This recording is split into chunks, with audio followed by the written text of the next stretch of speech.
하나님 말씀 봉독하겠습니다. 요한복음 1장 29절 30절 말씀입니다. 요한복음 1장 29절 30절 말씀, 신약성경 142면입니다. 제가 봉독하겠습니다. 이튿날 요한이 예수께서 자기에게 나오심을 보고 이르되 보라, 세상 죄를 지고 가는 하나님의 어린 양이로다. 내가 전에 말하기를 내 뒤에 오는 사람이 있는데 나보다 앞선 것은 그가 나보다 먼저 계심이라 한 것이 이 사람을 가리킴이라. 아멘. 자, 말씀의 제목을 따라하겠습니다. 하나님의 어린 양 예수. 저는 수요일마다 시편을 강의하고 있습니다. 시편은 모두 150편으로 되어 있습니다. 그리고 두 주간에 걸쳐서 시편 1편과 2편의 말씀을 함께 나누었습니다. 시편 1편, 2편은 시편 150편 전체의 서론이기도 합니다. 그리고 동시에 복 있는 사람이 누구인지에 대해서 우리에게 정확하게 말씀하고 있습니다. 특히 시편 1편에서는 복 있는 사람은 오직 여호와의 율법을 즐거워하며 그 율법을 주야로 묵상하는 자로다 라고 말합니다. 진정 복 있는 사람은 하나님의 말씀을 기뻐하며 가까이하며 그 말씀을 주야로 읽고 묵상하는 사람들입니다. 그리스도인들은 이 복을 누린 사람들입니다. 먼저 구원의 복을 누렸죠. 이 구원의 복을 누린 그리스도인들이 하나님 주시는 복 있는 사람이 되기 위해서 해야 할 것은 하나님의 말씀을 가까이하고 그 말씀을 부지런히 읽는 것입니다. 그럴 때 하나님께서 기뻐하시는 이 구원의 풍성한 복을 우리의 삶 가운데 누리면서 살아갈 수가 있습니다. 저와 여러분 모두가 다 하나님의 말씀을 부지런히 읽고 묵상하는 자들 되기를 축복합니다. 그런데 무조건 말씀을 가까이 하고 읽는다는 것보다 말씀이 무엇을 말하는지에 대해서 우리는 알아야 합니다. 작가들이 책을 씁니다. 책을 쓰면서 작가들은 그 책을 통하여서 말하고 싶은 내용을 담습니다. 어떤 목적을 두지 않고 책을 기록한 작가는 아무도 없습니다. 책을 쓸 때는 그 작가가 전달하는 의도를 분명히 그 책 안에 다 기록을 합니다. 성경도 마찬가지입니다. 성경의 원저자이신 하나님께서는 40여 명의 성경 저자들을 통하여서 성경을 기록을 하셨습니다. 하나님께서 이렇게 사람들을 통해서 성경을 기록하셨는데 성경을 기록한 목적과 주제가 있습니다. 하나님은 아무렇게나 성경을 기록하게 하지 않았습니다. 비록 사람들을 사용하였지만 그 사람들을 통하여서 분명히 전달하고 싶은 주제와 목적이 있는 것입니다. 그렇다면 성경의 주제는 무엇입니까? 바로 예수 그리스도께서 우리 인간의 죄를 위하여 이 땅에 오신 구원자라는 것이 성경의 주제입니다. 그리고 성경의 목적은 예수 그리스도를 증거하여서 예수님을 믿게 하기 위함입니다. 이런 주제와 목적을 가지고 성경은 기록되어졌습니다. 사도 요한이 요한복음을 기록할 때에도 분명한 목적을 가지고 기록합니다. 그는 예수 그리스도께서 하나님의 아들이시며 구원자이고 더 나아가서 우리가 그 예수 그리스도를 믿게 하려고 요한복음을 기록을 하였습니다. 그러므로 사도 요한은 처음부터 예수님께서 이 땅에 오신 하나님의 아들이시며 영원 전부터 계신 하나님이시며 우리의 구원자라는 것을 말씀을 하고 있습니다. 그리고 그 예수를 믿는 자들마다 하나님의 자녀가 된다고 말합니다. 이제 더 나아가서 이 땅에 오신 예수님이 누구인지에 대해서 사도 요한은 오늘 말씀을 통하여 말하고 있습니다. 사도 요한은 이 땅에 오신 예수님께서 하나님의 어린 양이라는 것을 우리에게 증거하고 있습니다. 우리 29절 말씀을 다시 한번 읽어보겠습니다. 29절 말씀 보시면 이튿날 요한이 예수께서 자기에게 나오심을 보고 이르되 보라, 세상 죄를 지고 가는 하나님의 어린 양이로다. 보라 세상 죄를 지고 가는 하나님의 어린 양이로다. 세례 요한은 자기에게 세례를 받으려고 나온 예수님을 보면서 보라 세상 죄를 지고 가는 하나님의 어린 양이로다 라고 말합니다. 요한복음에서는 예수님의 세례 장면을 자세하게 기록하고 있지 않지만 마태, 마가, 누가복음에서는 예수님의 세례 장면을 자세하게 기록을 합니다. 세례 요한은 세례받으러 나오신 예수님을 보았습니다. 그 순간 세례 요한 고백이 무엇이었습니까? 보라 세상 죄를 지고 가는 하나님의 어린 양이로다. 세례 요한은 예수님을 향하여서 하나님의 어린 양이라고 말하고 있습니다. 여러분, 예수님께서는 하나님께서 준비하신 어린 양입니다. 죄 있는 우리 인간들을 위하여서 이 땅에 죽기 위하여 오신 하나님께서 준비하신 어린 양이 바로 예수 그리스도이십니다. 창세기 22장 말씀 가보시면 하나님이 아브라함에게 내 독자 이삭을 내가 지시한 산으로 가서 번제로 드리라 라고 명령을 합니다. 이것은 아브라함의 믿음을 시험하는 명령이었습니다. 아브라함은 그 이튿날 일찍 일어나서 두 종과 이삭과 함께 길을 떠납니다. 3일 길을 걸어갑니다. 3일을 걸은 후에 하나님께서 지시한 산 아래 도착을 하였습니다. 그 순간 아브라함은 두 종을 내버려 둡니다. 그리고 이삭과 함께 산에 오릅니다. 이삭에게 나무를 쥐고 아브라함은 칼을 들고 그렇게 모리아 산으로 올라갑니다. 산으로 올라가는 중에 이삭이 아브라함 아버지에게 묻습니다.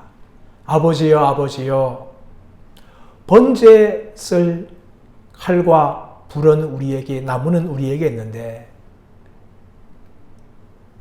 어린 양은 어디 있습니까?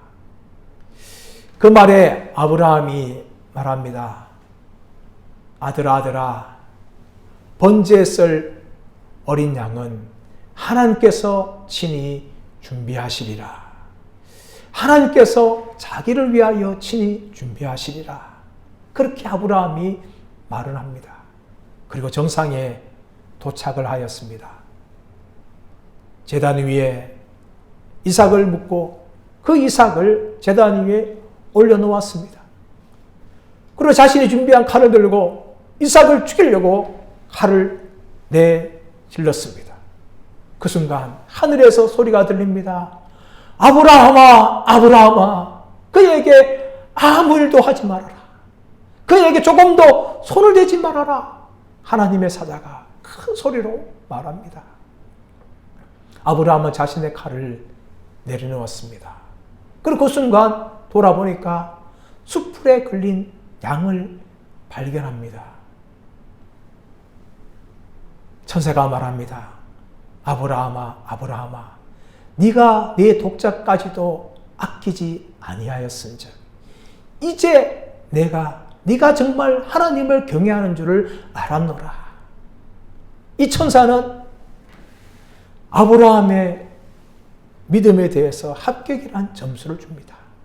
그리고 아브라함은 하나님께서 준비해 놓으신 양을, 이삭을 대신하여 죽이고 하나님께 번제로 올려드립니다. 그것을 여호와 이레, 하나님께서 친히 준비하셨다 라고 성경은 말씀하고 있습니다. 여러분, 예수님은 어떤 분이십니까? 하나님께서 아브라함을 위하여 양을 준비하였듯이 우리 죄인들을 위하여서 하나님이 친히 준비하신 양입니다. 그렇다면 언제 하나님이 우리를 위하여 준비하셨습니까? 바로 창세 전부터 준비하신 것입니다. 우리 30절 말씀을 우리 한번 읽겠습니다. 내가 전에 말하기를 내 뒤에 오시는 사람이 있는데 나보다 앞선 것은 그가 나보다 먼저 계심이라 한 것이 이 사람을 가리킴이라. 여러분, 세례 요한은 예수님과 친척입니다. 정확하게 말하면 세례 요한이 형벌에 해당합니다. 예수님보다 6개월 먼저 태어나셨습니다. 그런데 오늘 30 말씀 보시면 이해할 수 없는 세례 요한이 말이 있습니다. 그것은 무엇입니까? 그가 나보다 먼저 계셨다라고 말합니다. 예수님은 세례 요한보다 6개월 늦게 태어났는데 불구하고 세례 요한은 그가 나보다 먼저 계신 자다라고 말하는 것입니다. 왜 그럴까요, 여러분? 바로 예수님께서는 창세 전부터 계셨던 하나님이셨기 때문입니다. 베드로전서 1장 20절 말씀 보시면 그는 창세 전에 미리 알리신 바 된 자니 이제 이 말세에 너희를 위하여 나타나셨다라고 말씀하고 있습니다. 여러분, 예수님께서는 창세 전부터 우리의 구원 사역을 위해서 미리 준비하신 분이십니다. 하나님이 우리의 죄를 위하여서 창세 전부터 예수님을 십자가에 죽으실 것을 계획하신 하나님의 어린 양입니다. 그러므로 여러분, 구원의 길은 오직 예수님밖에 없습니다. 예수님은 다른 양을 준비하지 않으셨습니다. 오직 예수님만을 준비하신 것이죠. 우리가 살고 있는 대구에서 서울로 올라가려면 여러 가지 방법이 있죠. 고속도로 타기 위해서는 세 가지 길이 있습니다. 하나는 대구에서 경부 고속도로를 타고 그냥 서울까지 가는 겁니다. 그러면 서울 IC로 들어가게 됩니다. 또 하나는 대구에서 경부선 타고 올라가다가 중부 내륙 고속도로를 타는 겁니다. 그리고 동서울 IC로 들어가는 겁니다. 또 하나 길은 대구에서 대전까지 가다가 대전에서 전라도로 빠지고 서해안 고속도로 타고 서울로 가면 됩니다. 이렇게 고속도로를 선택하더라도 여러 가지 길을 우리는 선택하면서 서울까지 갈 수가 있습니다. 우리의 인생을 살아가면서 우리는 참 많은 것들을 선택합니다. 우리의 직업도 선택할 수 있고, 우리의 취미도 선택할 수 있고, 심지어 우리의 배우자도 선택할 수 있습니다. 우리의 친구들도 선택할 수가 있습니다. 이렇게 많은 것들 중에 하나를 선택하는 것은 얼마든지 가능합니다. 그러나 구원의 길은 내 마음대로 선택해서 갈 수 있는 것이 아닙니다. 하나님께서는 우리가 구원받기 위해서는 오직 한 가지 길만을 준비하셨어요. 그래서 바로 예수 그리스도를 믿는 것입니다. 예수님을 믿을 때만이 우리가 구원을 얻게 되는 것입니다. 오늘 세례 요한은 보라 세상 죄를 지고 가는 하나님의 어린 양이로다. 이 말에는 예수님께서 이 땅에 왜 오셨는지 대해서 말씀합니다. 예수님은 세상 죄를 지고 가기 위해서 이 땅에 오신 것입니다. 이 지고 간다는 헬라 단어가 아이로라는 단어인데 이 단어에는 두 가지 의미가 있습니다. 하나는 제거하다, 없애다 라는 의미가 있습니다. 또 하나는 짐을 짊어지다 라고 이 단어가 있는데 우리 성경에서는 두 번째 해당한 것을 번역을 하였습니다. 이 두 가지 의미가 다 됩니다. 예수님께서 이 세상의 죄를 없애기 위해서 오셨고 또 예수님께 이 세상의 죄를 십자가에서 짊어지기 위해서 오신 것입니다. 그렇게 하여서 우리의 모든 죄를 용서하시려고 오셨습니다. 예수님의 이 십자가의 죽음은 대속적인 죽음입니다. 다시 말하면 죄 없는 자가 죄 있는 자를 위하여 죽으시는 죽음이 바로 대속입니다. 예수님께서는 대속적인 죽음을 죽으신 것입니다. 예수님은 하나님의 아들로서 죄가 없으신 분이십니다. 그러나 죄인인 우리 인간들을 위해서 십자가에서 죽으신 것입니다. 여기에 대해서 베드로전서 1장 18절 19절 말씀에서는 너희가 알거니와 너희 조상의 헛된 행실에서 대속함을 받은 것은 흠없고 점없는 어린 양으로 된 것이다 라고 말씀하고 있습니다. 우리가 구원받은 것은 흠없고 점없는 어린 양의 피입니다. 예수님께서 우리를 위하여서 대속적인 죽음을 당하셨기 때문에 우리는 구원의 은혜를 얻을 수가 있는 것입니다. 구약 성경에 보시면 이 대속의 역사가 그림자처럼 보여집니다. 먼저 출애굽기 말씀 가보시면 하나님이 이스라엘 백성들을 출애굽시키기 위해서 10가지 재앙을 행하셨습니다. 마지막 재앙이 무엇입니까?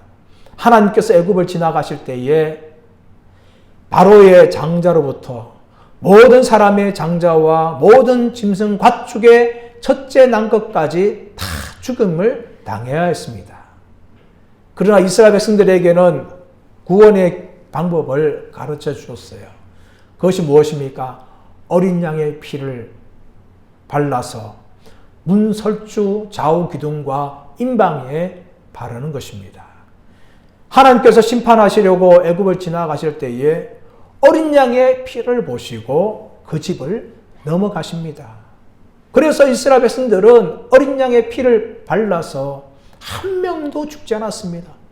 그런 어린 양의 피를 바르지 않은 바로의 장자와 모든 사람들의 장자와 또 짐승과 가축의 모든 첫 새끼들은 다 죽음을 당하였습니다. 그 출애굽 때 드려진 어린 양은 누구를 말합니까? 바로 우리의 죄를 위해서 십자가에 죽으시는 예수 그리스도를 말씀합니다. 또한 구약성경에 보시면 많은 제사들이 있었습니다. 자신의 죄를 용서받기 위해서 속죄 제물을 드려야 했습니다.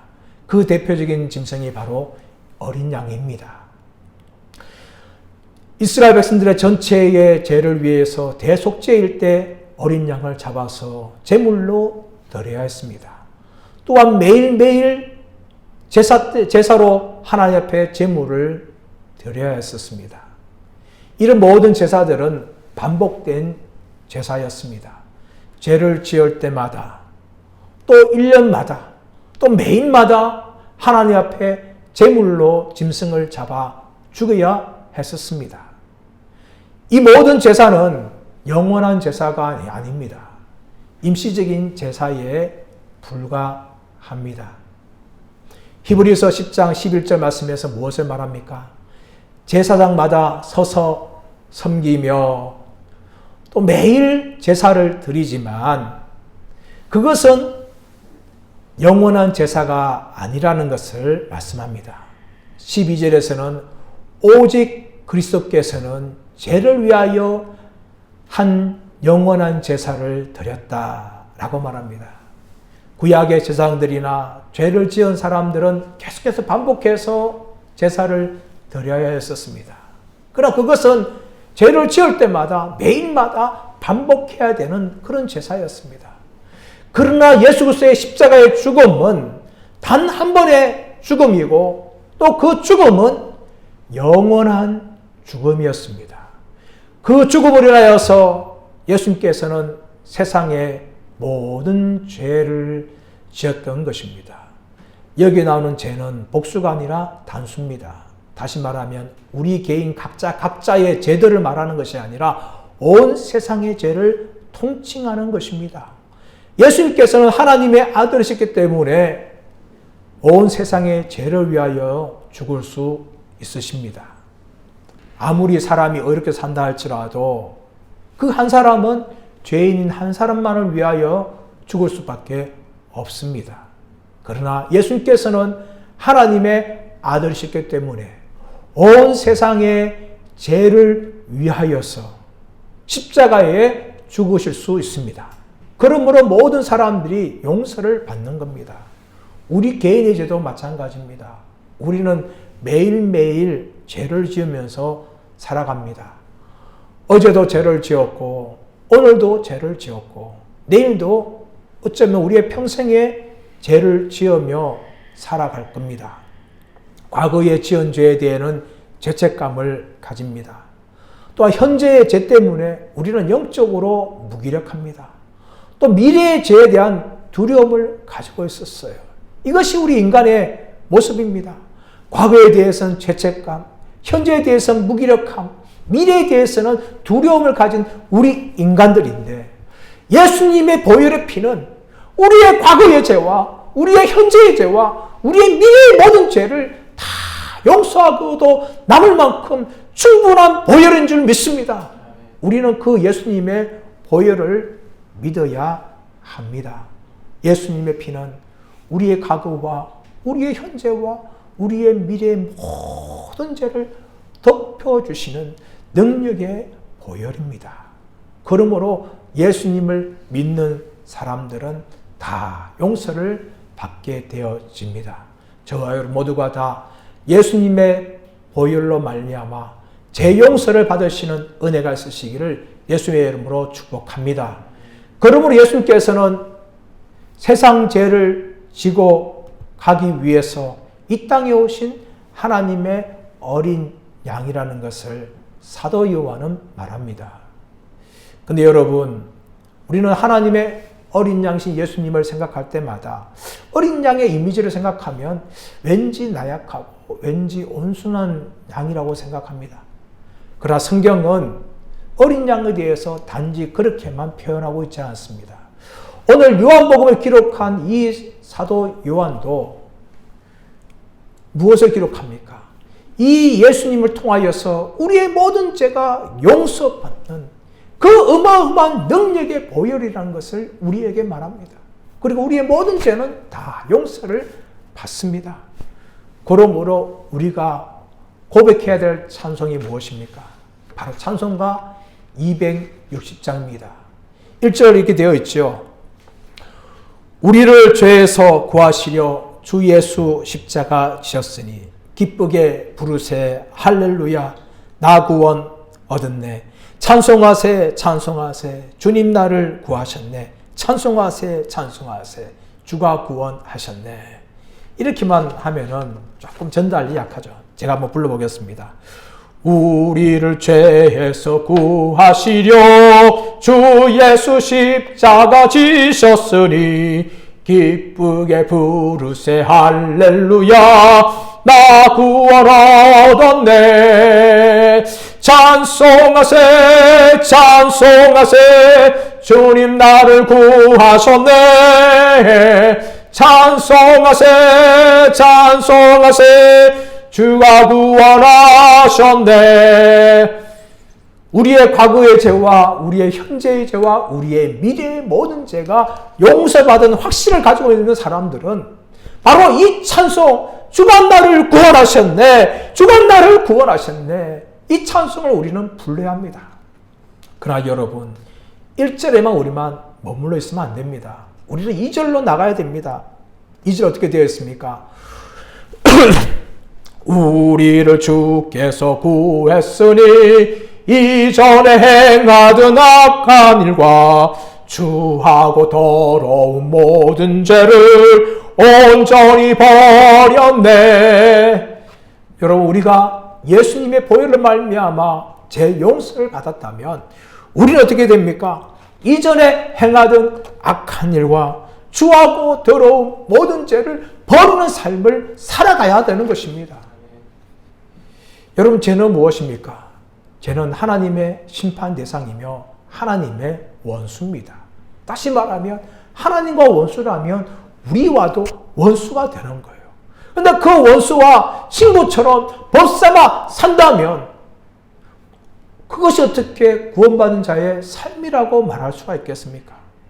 우리가 예수님의 보혈을 말미암아 구원을 받았다면 추하고 더러운 모든 죄를 온전히 버리는 이 삶을 살아가야 되는 것입니다.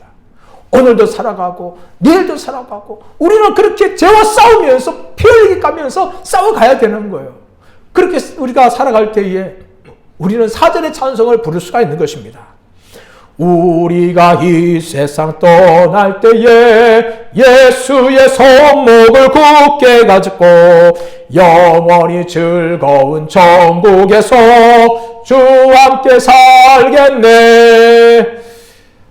그렇게 영적인 전투를 하다가 이 세상을 떠날 때에 우리는 예수의 손목을 굳게 잡고 우리는 영원히 즐거운 천국에서 주와 함께 살게 되는 거예요.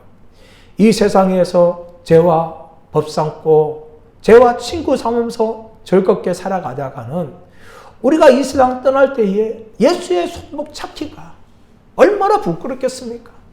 주님이 우리의 손목을 잡아주실 것이지만 우리 스스로 예수의 손목 잡는 것이 정말 부끄러울 거예요.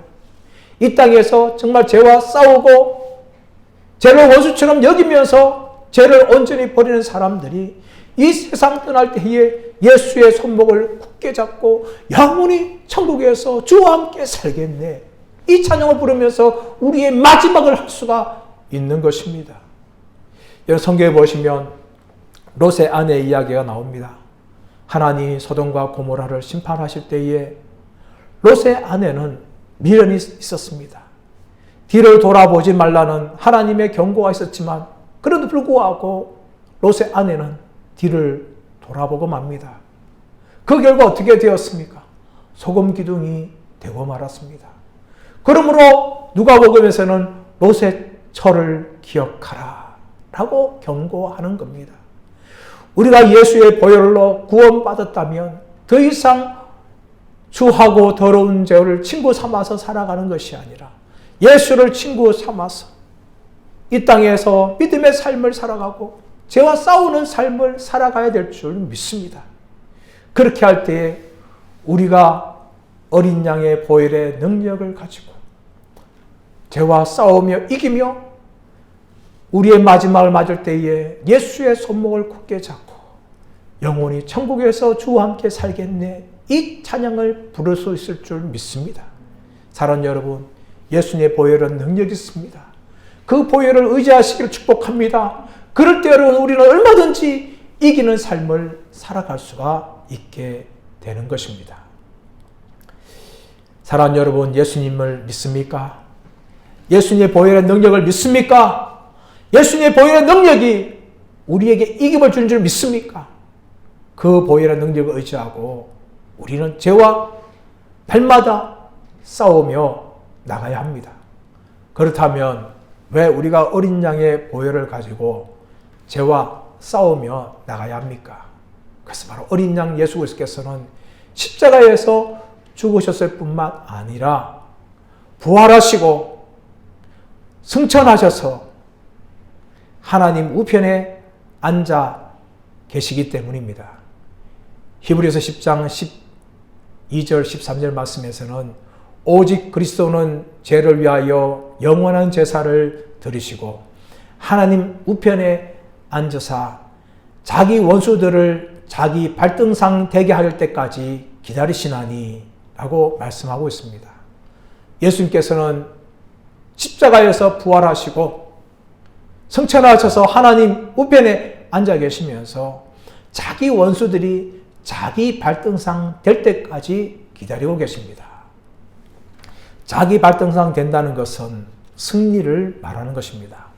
고대의 전쟁에서 승리한 장군들은 적군들의 머리를 밟습니다. 그 발 위에 자신의 다리를 그 머리 위에 올려놓습니다. 그래서 자신이 승리한 사람이라고 많은 사람들에게 보여주는 것입니다. 발등상 삼는다는 것은 승리한 자만이 할 수가 있는 것입니다. 예수님께서는 지금 하나님 보좌 우편에서 최종 승리가 될 때까지 기다리고 계십니다. 이것은 무엇을 말합니까? 예수님이 승리자요, 예수님이 심판자요, 예수님이 정복자라는 것을 우리에게 보여주는 것입니다. 사도 요한이 기록했던 요한계시록을 보십시오. 그 요한계시록에서는 승리하신 어린 양에 대해서 자세하게 묘사하고 있습니다. 요한계시록 5장에서는 어린 양이 나와서 보좌에 앉으신 하나님의 손에서 두루마기를 취합니다. 그 두루마를 취한 예수님을 어린 양을 향하여서 내 생물과 24장로들이 찬양을 합니다. 두루마리를 가지시고 그 인봉을 떼기에 합당하시도다. 일찍이 죽임을 당하사 각 족속과 방언과 백성과 나라 가운데서 사람들을 피로 사서 하나님께 들으시고 그들로 우리 하나님 앞에서 나라와 제사장들을 삼으셨으니 그들이 땅에서 왕노릇하리로다. 내 생물과 24장로들이 어린 양을 향하여서 이렇게 찬양을 합니다. 그러자 12절에서 천사들은 또 이렇게 찬양합니다. 죽임을 당하신 어린 양은 능력과 부와 지혜와 힘과 존귀와 영광과 찬송을 받으시기에 합당하시도다. 13절에서 모든 피조물이 이렇게 찬양합니다. 보좌에 앉으신 이와 어린 양에게 찬송과 존귀와 영광과 권능을 세세토록 돌릴지어다. 이 찬양할 때 내 생물은 아멘하고 24장로들은 어린 양 예수님 앞에 엎드립니다. 경배합니다. 승리하신 어린 양을 찬양을 합니다. 이 어린 양께서 6장에서 7인 심판을 행하십니다. 진노의 심판을 행하지요. 또 7장에서는 보좌에 앉으신 이와 어린 양을 향하여 찬양을 올려드립니다. 어린 양은 자신과 함께 싸우는 사람들을 생명수 샘으로 인도를 하십니다. 12장 말씀 가보시면 어린 양을 따르는 사람이 어린 양의 피와 하나님의 말씀을 가지고 마귀와 싸우는 장면을 보여줍니다. 그들은 피 흘리기까지 사탄과 그의 무리들과 싸움을 합니다. 그리고 하나님께서는 이 사탄과 그 모든 무리를 패배시키시고 멸망시키고 음부에 던지십니다. 그러나 승리한 사람들을 어린 양 혼인잔치에 참여시키시고 그리고 새 예루살렘의 영광과 기쁨을 맛보게 하십니다. 요한계시록은 바로 예수 그리스도, 어린 양 예수 그리스도의 최종 승리에 대해서 보여주고 있습니다. 그리고 예수님을 믿고 따르고 죄와 싸우고 마귀와 싸우는 사람들에게 최종 승리를 미리 보여주셨습니다. 사랑하는 여러분, 우리는 이미 최후 승리가 기다리고 있는 사람들입니다. 그러나 우리가 살아가는 지금 순간순간은 마귀와의 전투를 해야 합니다. 마귀는 최후의 발악을 하고 있습니다. 왜냐하면 자신의 때가 얼마 남지 않았다는 것을 알고 있기 때문입니다. 그러나 최후 승리는 바로 어린 양 예수 그리스도와 그 예수를 따르는 사람들에게 주어지는 것입니다. 그러므로 우리는 현재의 영적인 전투를 해야 합니다. 최후 승리는 우리에게 주어졌지만 우리는 지금도 마귀와의 이 현재적인 전투를 해야 합니다. 때로는 이 전투를 하면서 승리할 때가 있고 때로는 패배할 때가 있습니다. 그러나 최후 승리를 믿으면서 우리는 이 전투를 해내가야 합니다. 우리의 힘으로 싸우는 것이 아니라 하나님의 능력으로 싸워야 됩니다. 전투를 할 때에 하나님은 결코 우리를 홀로 두지 않습니다. 우리에게 힘과 능력을 주십니다. 그리고 더 나아가서 우리를 생명수 샘으로 인도하여 주시고 회복해 주십니다. 때로는 말씀으로, 때로는 기도로, 때로는 예배로, 때로는 성도들의 위로를 통하여서 우리를 위로하여 주시고 우리에게 새 힘과 능력을 공급하여 주십니다. 그리고 이 전투는 우리의 지혜와 우리의 지략으로 하는 것이 아닙니다. 총사령관이신 어린 양의 지혜를 따라 우리는 그 명령에 순종하며 싸우면 되는 것입니다. 그럴 때 우리에게 주어지는 것은 바로 최종의 승리입니다. 잠시 잠깐 실패할 수 있습니다. 잠시 잠깐 넘어질 수 있습니다. 죄를 짓고 쓰러질 수도 있습니다. 마귀의 불화살도 맞을 수가 있습니다. 그러나 하나님께서는 우리를 회복하여 주시고 우리에게 새 힘을 주시고 이 어린 양이 최후 승리를 거둘 때까지 우리를 영적 전투에 초대를 하는 것입니다. 이 싸움은 누가 하는 것입니까? 바로 저와 여러분이 하는 것입니다. 예수를 믿는 순간 우리는 이 영적 전투에 초대를 받습니다. 예수를 믿지만 나는 이 전투가 싫어 하면서 피할 수 있는 사람이 없습니다. 이미 예수를 믿는 그 순간에 우리는 영적인 전쟁의 군사로 부름을 받았습니다. 그러나 여러분 걱정하지 마십시오. 하나님이 우리와 함께 하십니다. 하나님 새 힘과 능력을 공급하여 주십니다. 하나님이 위로를 해 주십니다. 최후 승리가 우리에게 주어진 것을 믿고 끝까지 저와 여러분 모두가 다 믿음으로 이 전투에 행하시기를 축복합니다. 사랑하는 여러분, 어린 양 예수 그리스도께서 우리를 위하여 십자가에 죽으신 것을 믿습니까? 여러분 참으로 복받은 사람들입니다.